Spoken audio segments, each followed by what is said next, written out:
Taranithoi suba Manipur Legislative Assembly gi Taret suba Mifam gi Manung sana pangthokiba budget Mifam gi ngasi nini sanba nimitta supplementary demand for grants lising ani kunmanga kuntaru ki oina tuan ba department ni phunipan gi punu Lupa Crore lising ani ga chatret yankai taret Henbagi Senpham Yetnaba Yaodana pass Toukhre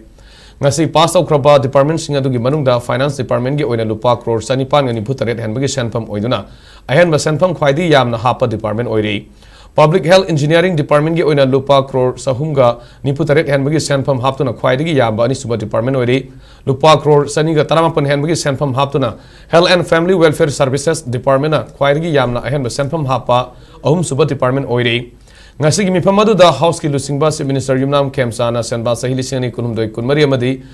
lisingani kunmari kunmanga gi Finance Accounts Volume 1 amadi 2 House ta thamki Masigi sumatakta Comptroller and Auditor General of India piba senba sahi lisingani kunumdoi kunmari gi State Finance Report yauna tuan ba report singso House ta thamki tungda Chief Minister Yumnam Khemsana Appropriation Number 1 Bill 2026 House ta puthoki